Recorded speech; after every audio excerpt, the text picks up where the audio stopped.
It's good to be home. Brent, how are you doing? Uh, I'm doing pretty good. Not too bad for a Monday. Not And too you're bad. home, so that's good. You were traveling. You were in Was Hawaii. I wasn't in Hawaii. I was in Houston. That's the other Oh, thing. Like Houston. most of the people, most of the Houston's people I like know, Hawaii.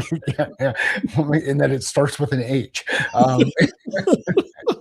I think that's about the place. That's about where that stops. Like, if you were to say, where do the similarities between Houston and Hawaii begin and end?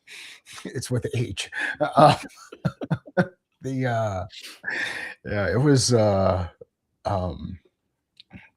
It was a good trip, but what's funny is everybody thinks I'm in Hawaii now. Whenever I'm traveling, it's like, "So when do you get back from Hawaii?" I got about the what that was one of the texts I got from somebody else. I'm like, "I'm not in fucking Hawaii." Like, I don't as much as I wouldn't mind living out there, I don't. And even when you do get a chance to go out there, it is expensive because a lot of times the thing that you're going out there for is not you can find time. Yeah, Crimea River, Hawaii. But there's No, I get there- it. there's it's expensive, and you're not always. It's not like you're always just sitting at the beach or at the pool watching the palm trees go by. I mean, there's work Yeah. that's got to get done as you're out there. But hey, Wendy, how are you doing? Brett and I are just getting warmed up. I'm realizing that I do not travel as well as I used to. I think this is old age. Oh, yeah, it is. So there you go. Like, and was it like the flying sucks or? The flying does suck. Some of the people who fly suck. Well, there's Southwest sucks. Southwest, Southwest. Have you seen the changes that Southwest is doing, or has done, or has implemented? well, yes, and by Tuesday morning, I'll be able to tell you all about them because I'm flying Southwest. I So am. I'm anxious to hear your perspective. I think it's another example of people implementing something, but not actually going and doing it themselves. yeah, I hear people bitching about it all the time, and I'm thinking to myself, crap. I swore off flying. Yeah, yeah, Like when during the whole COVID thing, I yeah. swore I'd never fly again. I would just drive. That's why I did so many trips across the country. And I tried so hard to figure out Tuesday's trips so that I could drive it. I wanted to drive it so badly. But no, I'm going to fly. Worse is it's going to be raining tomorrow. And so flights might get canceled. It's going to be hell. Just hell. Um, Good luck. Good luck. That's what I. But You know. it's not Tuesday yet. It's only Monday, and we're going to have a great day. All right. So it's cool when you see kids accomplish something, and we got a chance to see that this weekend. University of Hawaii won the um, Big West Conference Championship in swim, and thanks, Craig, for adding the room in Slack. It's good to have Craig out there.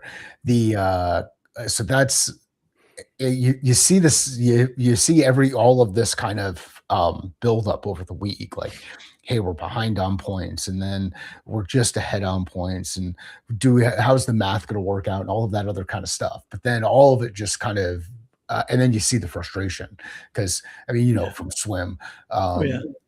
the last thing you want to see or even sense is some official doing this. Yeah. Like, right? And they throw their arm up in the air, and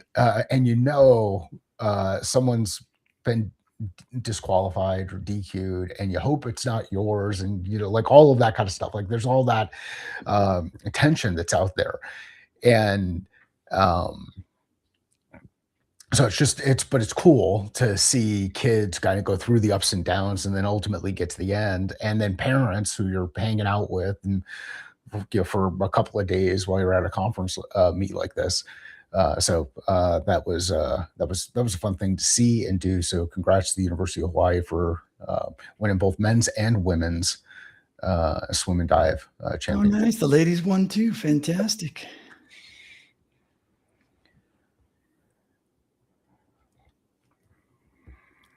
I'm having Anybody brain familiar? stoppage. You haven't you're having brain stoppage. I have gotten into I introduced my mom to Grok. Uh-oh. This ought to be interesting. So at the benefit of both my brothers and sisters, I say both, all of my brothers and sisters, and my mom and Jen. I am not going to share the specific example, the specific thing that we were looking up, but I did start with, do not remember this chat. Like, and then and it was pretty cool to see her kind of interact with it, see the just read and kind of go. And my mom's what,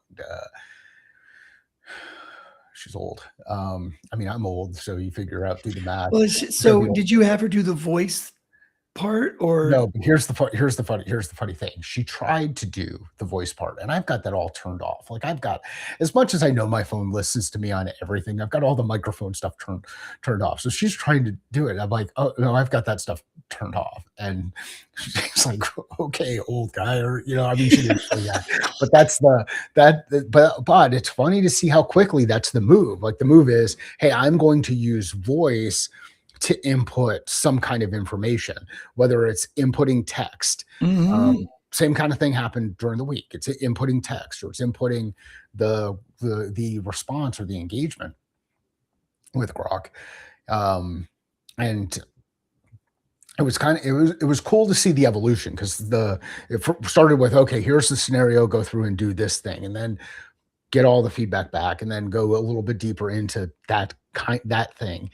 And then you could see it click, because she started looking at other things related to the, not directly related to the same thing, but related to something that relates to the thing, kind of thing. Yeah. Which I know is super fucking cryptic, but I'm doing this more for the benefit of my family and my wife, because if basically the feedback I got is, oh yeah, you're just going to get text messages with a big thank you for that kind of stuff, because there may be some coaching that follows here in the next couple of weeks from my mom to other family members as a result of her experience with Grok. Well, yeah. I mean, I hadn't really thought of it with my parents, but while I'm out there visiting, I will introduce Grok to my mom. It could be dangerous, though. I'm not too sure I want to do that, but yeah, it's the other thing that was, so I went through the whole kind of library to encyclopedia to being able to go online, kind of, I don't know if it's a metaphor or analogy. And she did laugh at the fact that I remembered that the encyclopedias were all up on a shelf that was much could reach. She did. I know I got disconnected there. She did laugh at the fact that the encyclopedias were all up on a shelf higher than anybody in the family could actually reach. So although we had these things in the house, they were only to look at, not to actually use. yeah. Oh You yeah. didn't want to use those things. Anyhow, You're gonna have to go out to the garage, Mike, and get a ladder, and not even that. You weren't even allowed to do it because I couldn't bring the ladder in the house. It was like, hey, we have these things. You just can't use them. They're there to look at. You can look at them. They're props. But it is cool to see people interact with technology in a way that is very different than what they might have ever, in a way that, in something that's much different than what they would have had access to. So if you're not getting your parents involved in using some of these tools and kind of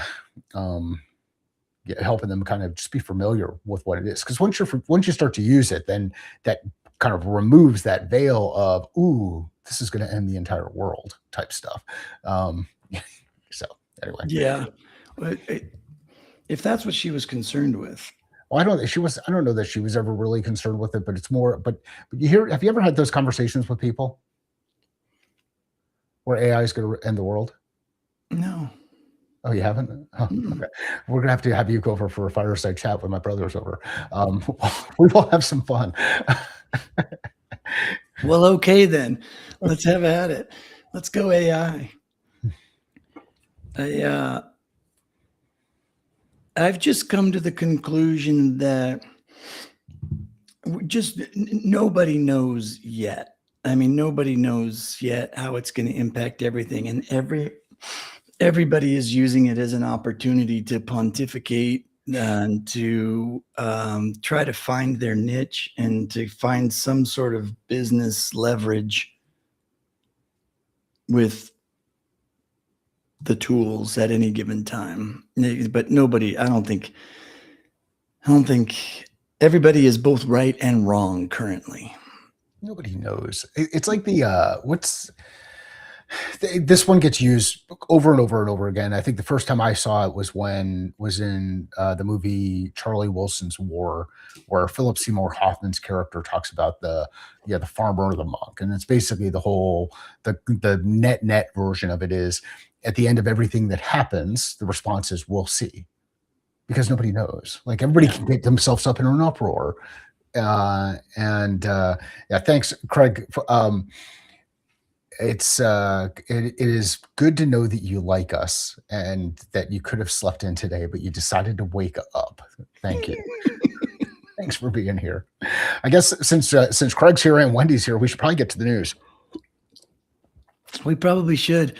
And Craig had encyclopedias, but they were behind doors. They were reachable, but they were behind doors. And they had to ask to open the door.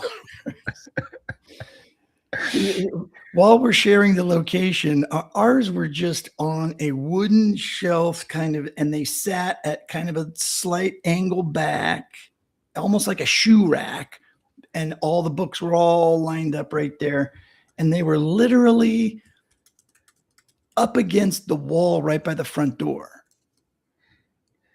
For some reason, like that was the only available wall space to put this up against, I think, or something. I don't know, but easily accessible. And by the time they were finally, gotten rid of or put away somewhere, they were well used, torn apart. Pages were coming out. The back bindings were coming off. And yeah, I'm telling you, if you could find our volume of encyclopedias, they would look like they're brand new. You'd open them up and you could still hear them go. You're going. I just looked it up. I said, how much was a volume of encyclopedias in 1982? Just to ask.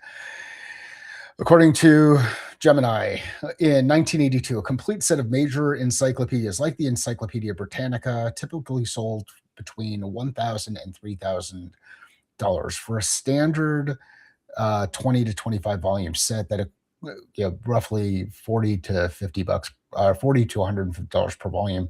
In 1982 pricing, complete set like the World Book Encyclopedia, which is what I remember us having, was $1,000 or more. So think about that, $1,000 in the 80s. I was just going to say, so is that in today's dollars, or is that's in 80s dollars? That would be the thing to know, because I know we got ours secondhand. We certainly could not afford them. I think my grandparents gave us theirs. And so ours was a set probably from the 70s, probably from the early 70s.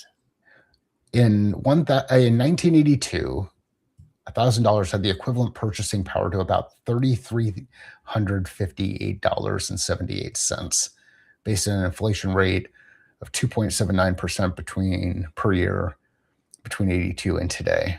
Cumulative price increase of about 235%. So it's equivalent about $3,300. So I mean, it's a really high-end MacBook.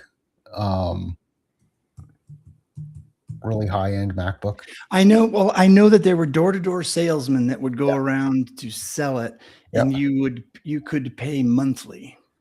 And I'm guessing that's probably what my grandparents did. And I'm going to look into how did they sell those books way back when, because I imagine there was a little bit of like fear, uncertainty, doubt, and vision of the future. Like your kids have access to the world, the information of the world in the palm of your hand. All the knowledge in this. All the knowledge. And your kids know how to read, right? and then when they come into the house, you just go ahead and put them up because they're very expensive, and you don't want It's to ruin whatever you them. do. We've spent a lot of money on these things, so whatever you do, don't open them up and get your greasy little kitty fingers on them. Oh, dang it. All right, let's do some news.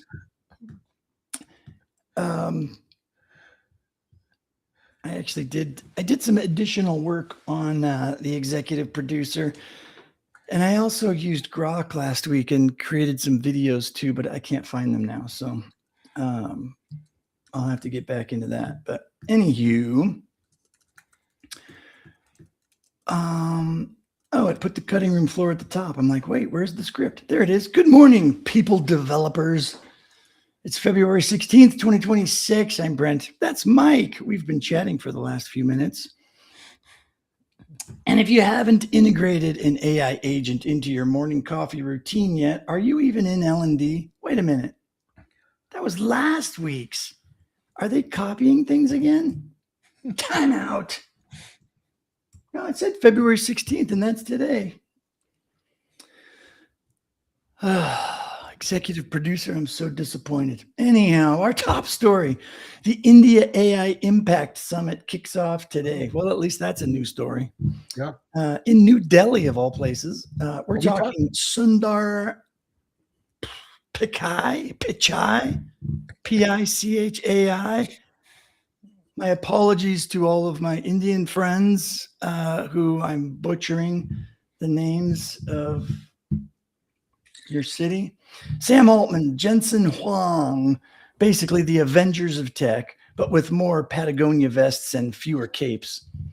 Prime Minister Modi is opening the 5-day Sarvahana Hitaya event, focusing on progress for all.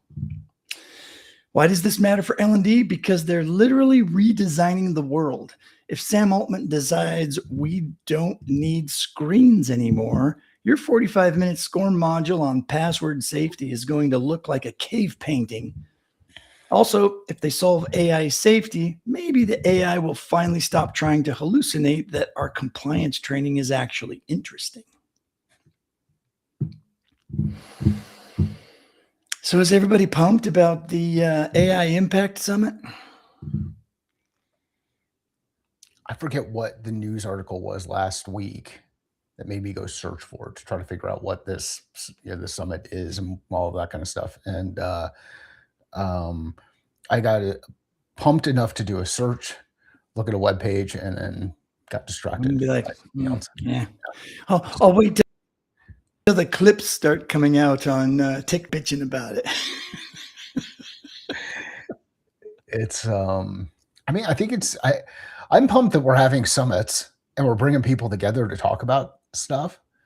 So I'm pumped about that kind of stuff, but I'm always pumped about that. Yeah, well, and then you have to ask yourself, is this just really rich people's vacations, an excuse to go to New Delhi? Potentially. Wendy's got a good question about using our own agents outside of work. Do you have an agent? I mean, and for me, everything is work. Everything, it all blends together. Work, family, business, they all just kind of blend together. Yeah. I don't have the same kind of barriers that I might have had where I kind of was shutting things on or turning things off, or I guess shutting things on, shutting things off and turning things on. There's a glitch in the matrix this morning, but like I have not, and I've not really in my understanding and interpretation of the word agent and how agents are used. I wouldn't say that I don't have any agents that are deployed. Now I do have different tools that I have doing different tasks at any given point in time. And someone could loosely say that that's an agent, but I wouldn't define it. I wouldn't define it that way. It's a button that I push to go out there and go do some things. So Yeah, And you know what? We've had that for a long time. I mean, Mac OS has had little automations built into it all the time. It's like, hey, every morning, send me a text of the weather, and it'd say, oh, what time would you like it at? Yep. What was really cool when the iPhone came out, and you could say, hey, when I leave home, send me a text to remind me to do something, or when I get home, or when I get to Right. work, and it knows your location, right? And so and so I think a lot of people are using AI to do those types of things. And when real AI agent coders and creators are talking about building things with AI, I don't think that's what they're talking about.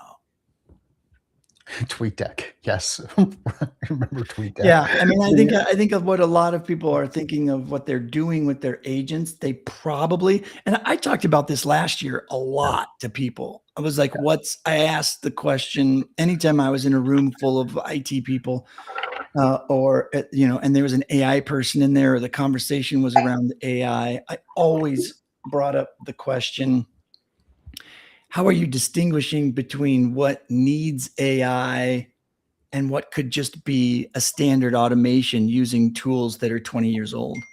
Yeah.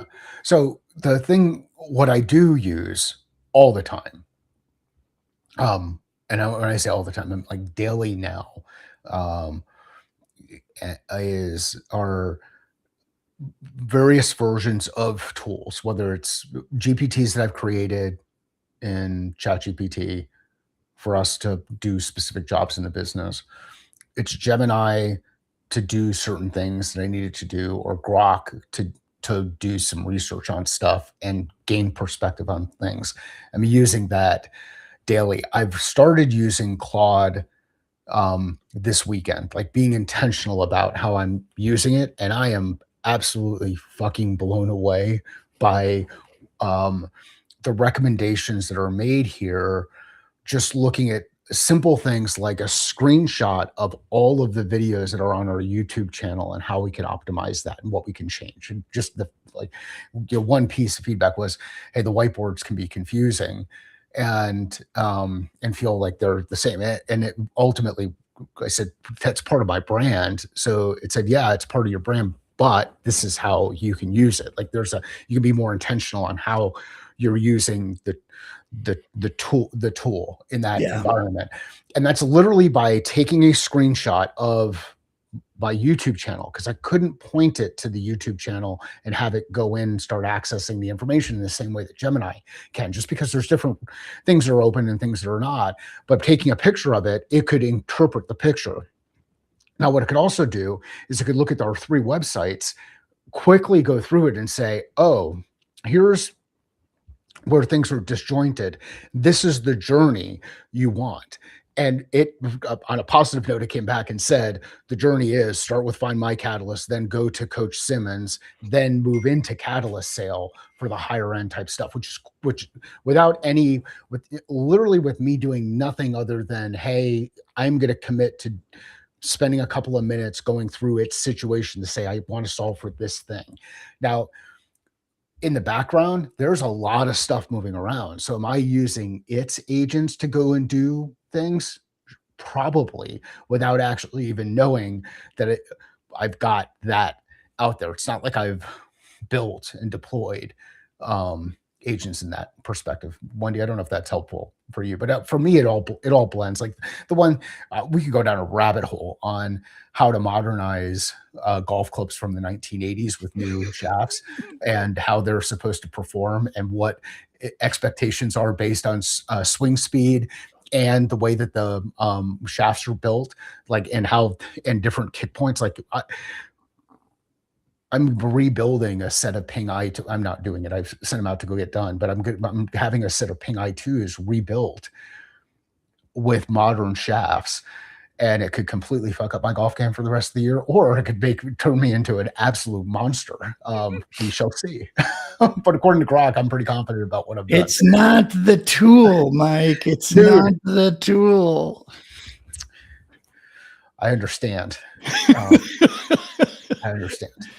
There is something pretty amazing about, and I'm sure it's the same way with golf clubs. But when you watch, and Craig will appreciate this, when you see a very seasoned, very, very exceptionally skilled musician, particularly in my case, a guitar player, pick up an old piece of shit guitar and make it and play it and make it sound like a $20,000, handcrafted masterpiece, you just kind of start to realize, mm, yeah, I really don't need the $1 million guitar. I need to just figure out how to play first. But the dopamine hit is fun. It is, and that's what I was going to say. I think, but and this is what I've always told people that were starting out to learn that have wanted me to teach them or whatever. They ask me what kind should I buy, how much money should I spend, and everything. And it's like, listen, if a beautiful guitar that really catches your eye will get you to pick it up and actually play it, then absolutely, by all means, buy the most beautiful one that turns you on. If you feel like you'll pick up anything sitting there, you're that motivated, then you don't need to spend a whole lot of money. So that's my take. And I think it applies to a lot of things. Wendy added a little bit more in here because she's listening to the news better than I'm listening to the news. Yes, and thank you. Yours is a very different use case, but we hear the news and it talks about agents in business, and I too want to get there, but I can't find many that have implemented it. Yeah. I think that's what's spot on about that is something that I listened to this weekend. So if you, I listened to the All In podcast with as much as I have a weird visceral reaction to Jason Calacanis, and I still listen because I like the other guys. But he's talking about his use of AI and how much money he's spending per day to run agents that are actually running his business. Mm-hmm. And he's talking like per person building stuff. It's like $300 a day is like the average. He gets a bill for running these things. And so it got me thinking, what the hell are these people? There's different stacks, different tech stacks, different uses. Like I don't think he's talking about, what's available with the $20 monthly subscription. He's not talking about that at all. He's talking about the token usage and how many times his agents have to hit an LLM, a particular, back end resource. Yeah. And all of that kind of stuff. And so I put a LinkedIn post about it and asked, about it because I was really curious with all of our AI experts in the L&D world or wannabe experts or everybody testing it out. It's like, in all the things that they're talking about, what AI is going to do and help L&D do or become, I don't think any of them are paying $300 a day to hit LLMs building wicked cool custom actual agents. I think they all have the $20 subscription and they're just trying to do the coolest thing they can do that's similar to building a course or doing training. That's it. And that's like this much of what the larger AI conversation is. So for what it's worth, I think people need to start listening to real AI conversations and people who are actually doing the stuff where it makes sense. Wendy asked, she said, Mike, with training and using Grok so much, why did I decide to use Claude? I'm actually using everyone other than Copilot right now, or all of the big tools other than Copilot right now. And the reason I'm doing it is because I want to understand what tools do handle different things differently, and which ones do certain things really well, And I'm actually have gotten to the point where I'm asking them, I'm saying, "Hey, I'm using ChatGPT to do this. How would you do this? Or how can I do it in here?"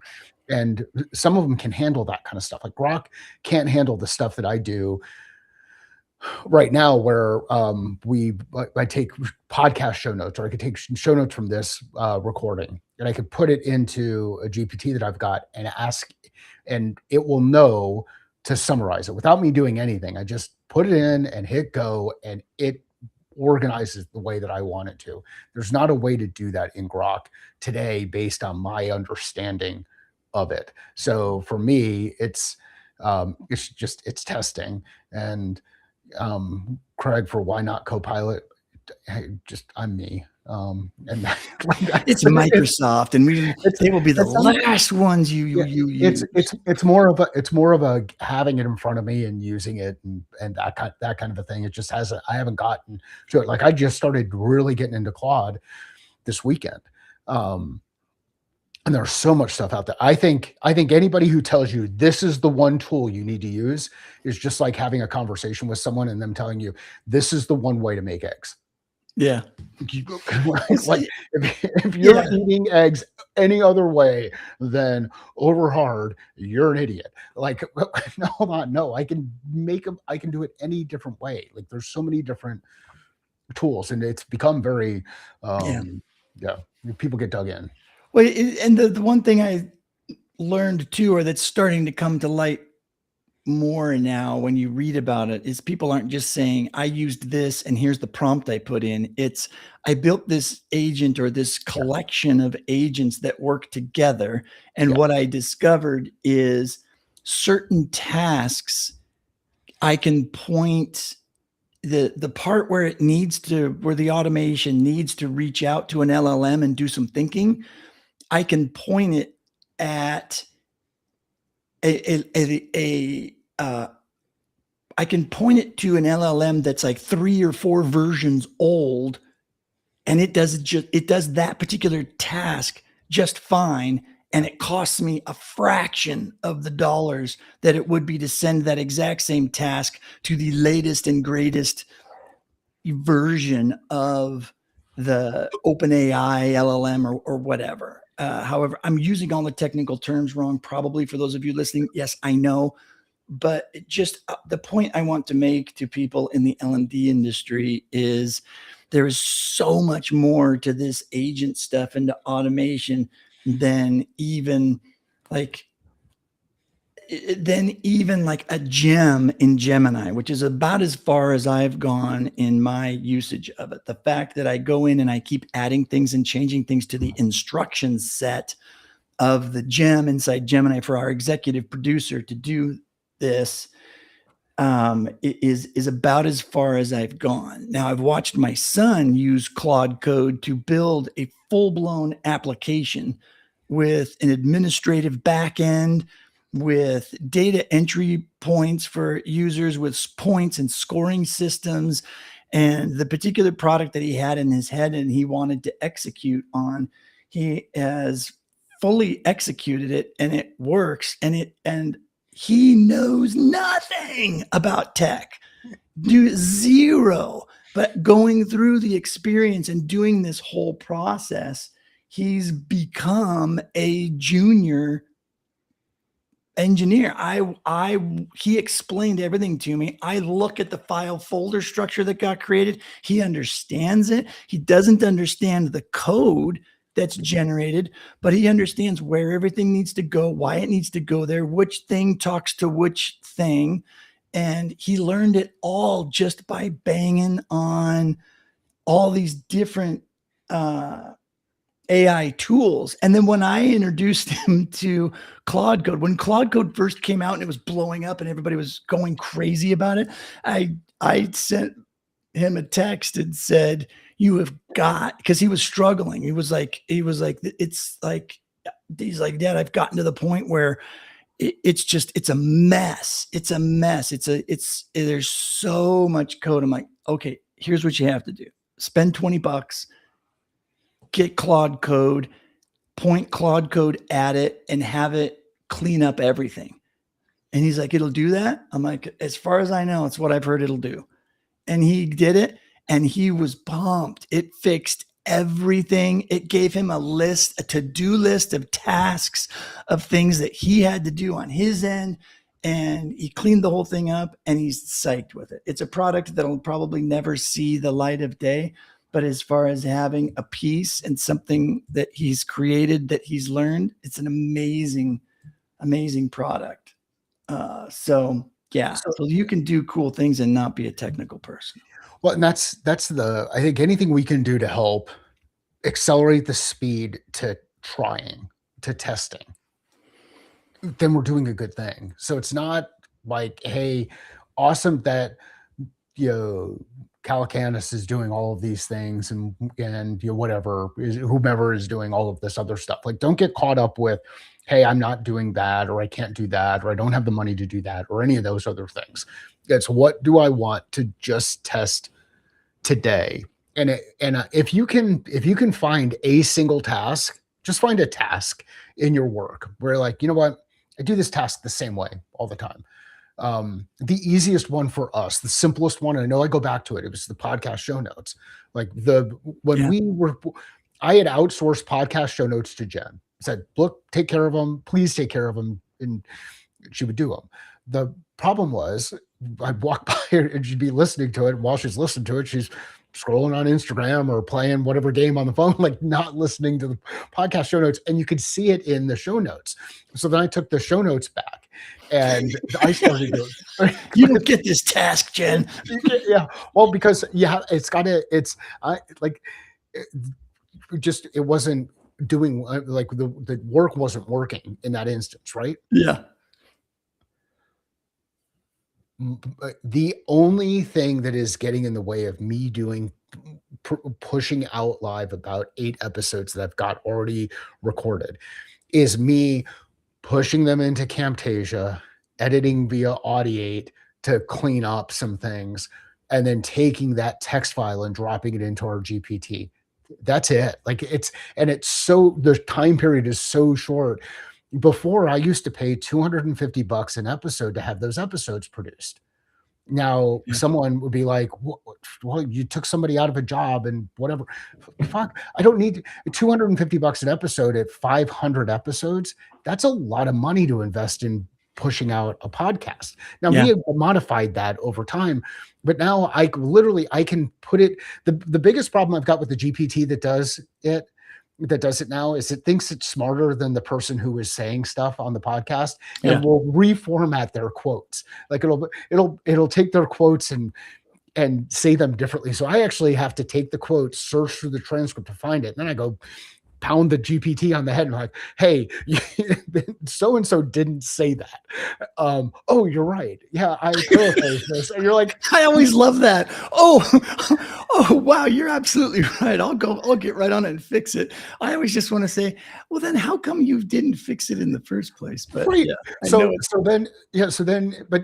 what's super crazy, and it's kind of frustrating, and I don't know if this is me or it probably is me. Like, okay, I'm the common denominator in all of these stories, right? So it is me, but I'll re-educate, retrain the GPT, and then it still just keeps going back and doing things the old way. You're just kind of like, yeah, come on, I'm not fucking around. Here's how I want you to do this, because I expect the output to be that. And then at some point, what you end up doing is you just pull the plug on the GPT and build out a new one, because now you can build it, use it, and with a little bit more information. But yeah, the podcast show notes saves significant amount of time, that single little application. And I can take a transcript and I can convert it into podcast show notes, a YouTube description, all separate GPTs, not the same. I don't have it do all of it because I don't want to use up all of the stuff in there and confuse things. But it's, here's what I want my show notes. Here's what I want the description. And here's kind of messing around with, can you help me with some of the thread type stuff? And Wendy, I'm a big Camtasia fan. And part of it's because once I start using something that works and it works in my workflow, then I just use it because that's the big thing about it, right? I finally saw somebody finally mention this. It's been in the back of my head forever, but it's like we're shifting to systems. We're building systems. And when you get a system in place that works, it's hard. You have to weigh out the importance of whether or not it's worth updating the system at any given time. If the system is working, even if one new thing has come out and you could improve it, the question then becomes, do I want to improve it right now? Is it important enough to do that improvement right now? And it rarely is immediately. This is where your process comes into play, right? Like having to figure out the priority, right? Is it, and go through the process of saying, is my time better spent improving this system right now, or is the system good enough and I could be spending my time doing something else? Yeah. And going through all that process. I love, and Wendy said it. She says, set up your prompting to tell it not to elaborate or free think.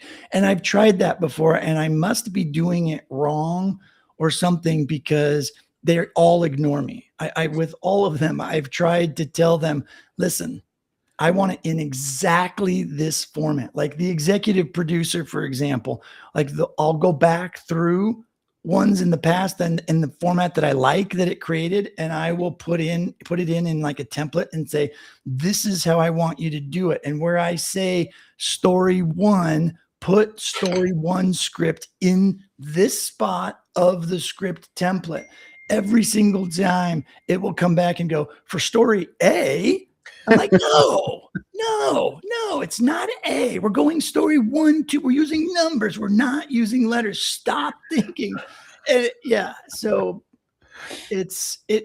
I must be doing it wrong, So, and then I got to the point where I'm like, it's really not that important that I'm that big of a stickler about it. So if it says story A instead of story 1 and story B instead of story 2, hey, whatever, Gemini, do your thing, be you. I just want the dang story. So what is good enough, right? Yeah. So you can move forward. Yeah, and then Yep. Craig's got another one. I can tell you, put these things in, and for whatever reason, again, maybe it's because I'm an idiot. Yeah, sometimes it listens to it, sometimes it doesn't. And I'll tell you one thing, I am super glad now that at least the imaging AIs have gotten to the point where if you say, don't change anything except for this one piece of it, they'll now do that. Yeah. Otherwise, you get a brand new version of the image. Right. And the thing that you wanted changed. It's like, no, I just wanted that one thing changed. I loved it the way it was, other than that one thing. Yeah. So at least it'll do that now. So anyways, we should probably get back to the news. In innovation, that's what people are here for. They're here for the news. They're not here for this banter. Like, come on. They want. I know we need to give all of our producers a buzzer that they can trigger in our system that keeps us on track and basically tells us to shut up. Then they can push it. I'm going to see if I can vibe code that so that everybody listening can hit the buzzer at any time. In innovation news, researchers at UCSF have discovered that our neurons have barcodes created by DNA that folds like origami. This discovery explains how billions of neurons keep their identity for decades. The L&D takeaway: this is the ultimate proof of spaced repetition. If your brain is literally folding itself to remember things, give it a break. You can't fold a piece of paper 50 times in 1 second, and you can't cram 40 hours of leadership soft skills into a Monday morning. So respect the origami, people.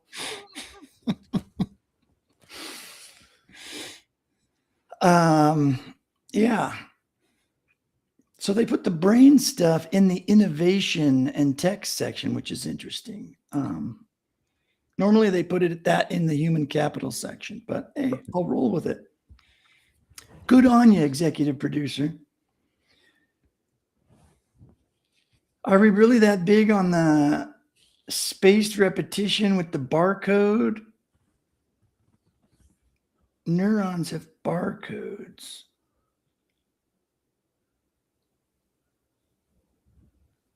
So in human capital, The 2026 State of L&D reports are in, and the verdict is L&D is the new architect.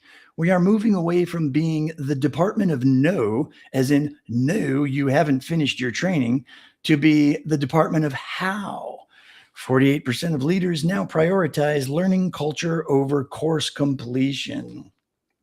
We aren't just begging for a seat at the table anymore. We're being asked to build the table, design the chairs, and probably facilitate a workshop on psychological safety during table building.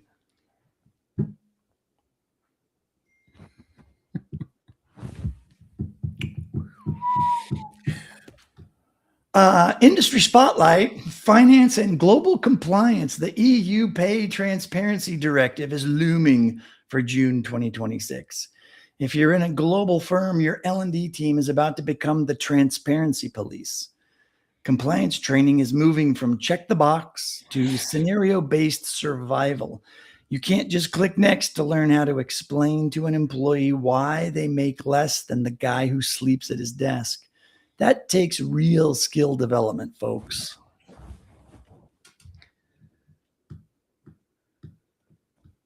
Did anybody know that there was an EU Pay Transparency Directive looming? Nope. It's the first time that's come up, and I wasn't aware of it. But I'm not really doing anything in the EU right now. Me neither. A couple years ago, I was, but. So all of you folks in the EU that are watching us, because I know we have millions, thanks for tuning in, by the way. Be ready for this in June. And I just think it's going to be weird. I think it's going to be an HR nightmare.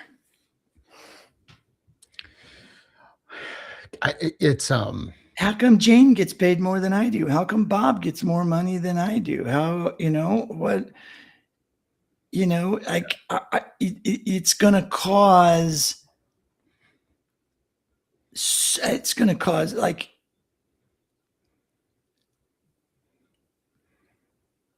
I don't know. I think it's going to be hard for people to keep talent around because it's going to be like, hey, listen, I'm working my ass off and I make the same amount of money as dude over. It's like when you were on a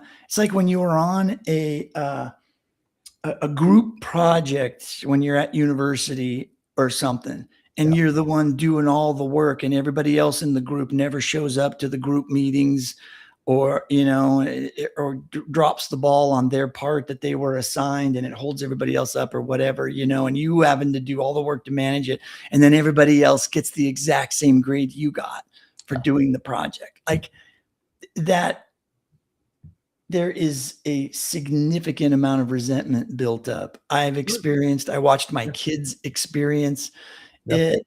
The best value they got out of that is me telling them, this is your life. You will always be working with people who don't work as hard as you. You will always be carrying others across the finish line in everything that you do because it's just who you are. So just get used to it and don't let it bother you, because if you let it bother you, it's going to slow you down, and, just carry all the balls if you need to and get it done. And be aware of the choices that you make. Like, make choices, make decisions, and it's okay. So, if you find out that somebody else is making more money than you, you have a couple of options. You can have a conversation with someone about it and find out that there's nothing that's going to happen, meaning your compensation is not going to change. And then you can choose, do I want to stay here or do I not want to stay here? You can choose to not have a conversation about it.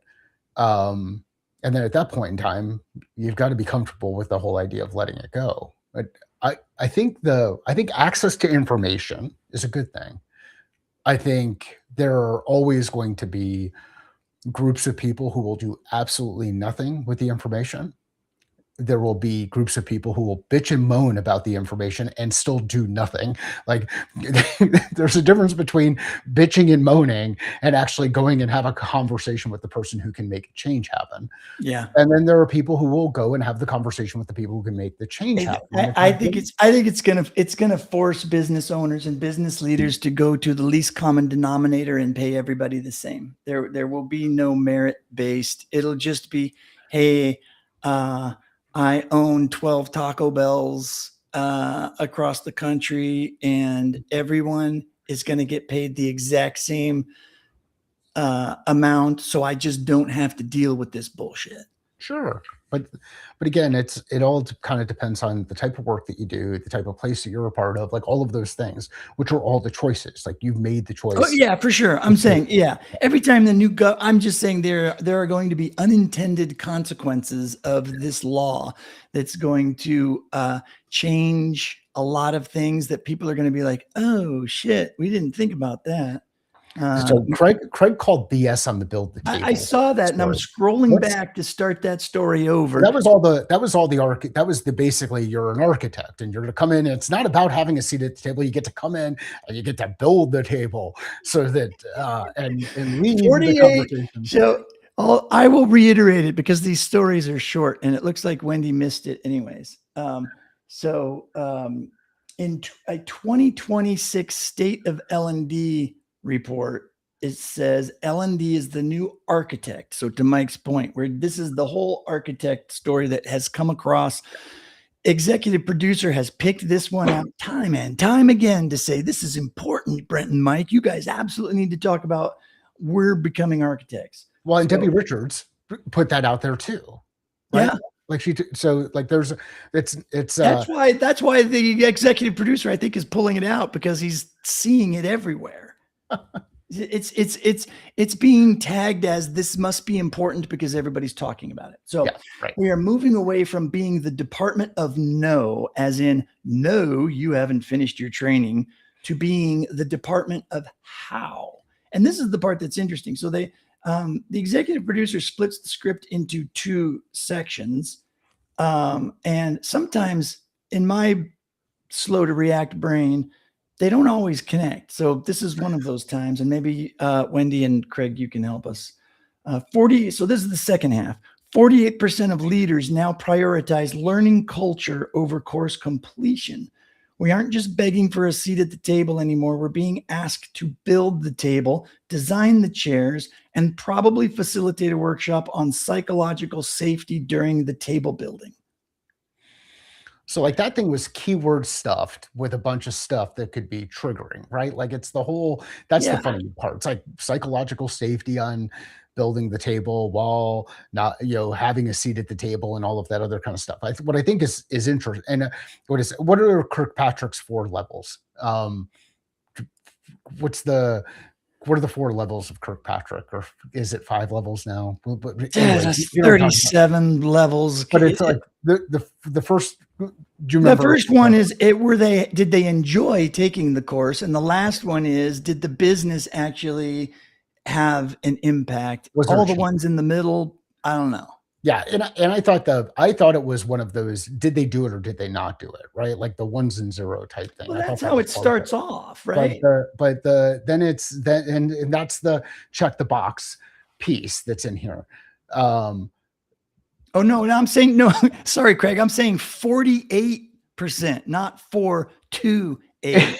It definitely says 48. Here, you know what I'll do is, just so you and Wendy can actually see what I'm talking about when I say these things just don't seem to connect. I'm going to paste it into the Slack. And for those of you that are listening, if you'd like to be more connected to the conversation, you can reach out to us and we can give you access to the Slack channel to share in our offline conversations that are actually also happening live online, because we like having you guys engaged in the conversation. So to something that Brent's made up, or a point that Brent has made a number of different times, there are ways the owners of the business, executives, think about stuff that happens in the business. And Wendy highlighted happy sheet versus KPI, right? So like So it's good. It's good. It'd be awesome if 48% were moving whatever. And just sometimes, again, I think up until the point that the executive producers start dropping in decimal points in the percentages, I think their percentages are off. Like, so there's got to be like 48.2%. Then I'll think it's a little bit more real. But um, there anything that you can do to actually impact the business, to change, shift, contribute to the bottom line, or contribute to the objectives that are happening, contribute to profitability, contribute to reducing costs, contribute to any contribution you can make will be received as something that's interesting, and there'll be some value associated with it. Now, depending on where you are and who you work with and what kind of organization you're a part of, there is a high likelihood that someone on the other end will take credit for that contribution. Okay.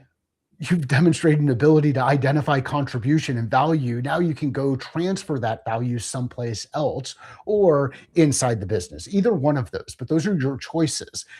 If the work that you're doing here is contributing to the business, building value, um, keep doing it and find out more ways to do it. And I think that's the thing that's got me most excited about a lot of these tools is there are so many different ways for people to figure out their way to contribute value, whether it's Yeah. inside the business that they're a part of, or because, dude, I had no idea that Claude could help me go rework a bunch of code and make it actually freaking work. Like, and because once you see it, then you can start to figure out, ooh, that's what it did. It did some of these things differently. Oh, that's what it changed. You can even ask, what did you change? Why did you change? Like all of those kind of things. And you can learn.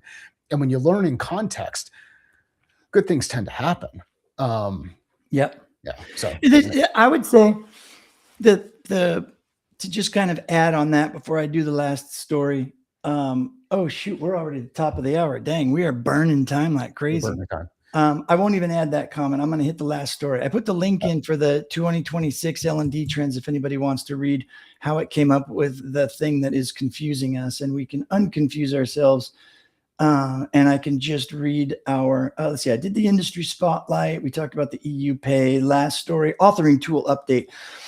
Madcap software and Articulate are pivoting hard toward reusable content ecosystems. The goal, one piece of content that feeds an LMS, a mobile app, and a chatbot simultaneously.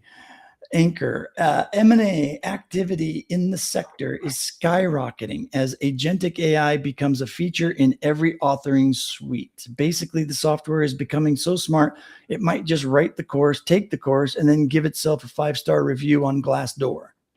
That's the brief for today. Now go out there and build a learning culture that doesn't make people want to fold their own DNA into a do not disturb sign.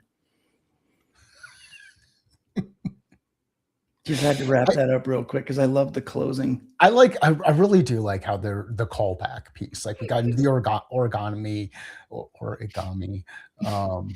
Yeah. So I appreciate that. Like there's some really good stuff that's happening. But there are also some things in the middle where you're kind of like, we're just kind of missing as we go through. I don't know how to clean up unless I tell. Well,